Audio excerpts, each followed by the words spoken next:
আসসালামু আলাইকুম ওয়া রাহমাতুল্লাহি ওয়া বারাকাতুহু। হ্যালো ভিউয়ার্স, আমরা চলে আসলাম আবারও মিজান ভাইয়ের ভাইরাল হোটেলে।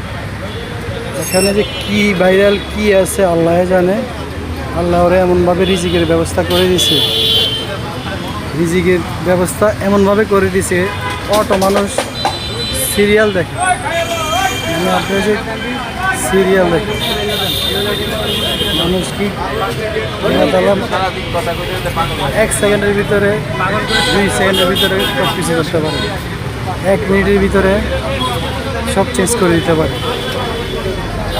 এই হলো অবস্থা। এই হলো মিজান ভাই, দেখেন কি অবস্থা। মিজান ভাইয়ের মিজান ভাইয়ের অবস্থা খুবই খারাপ। দেখেন আপনারা যারা তালতলা আশেপাশে আছেন, রিক্সা দিনমজুর যারা কষ্ট করে খেটে খান, তারা এখানে চলে আসবেন। 100 টাকায় ইচ্ছা মতন খেয়ে যাবেন। ভালো থাকবেন, সুস্থ থাকবেন। আসসালামু আলাইকুম।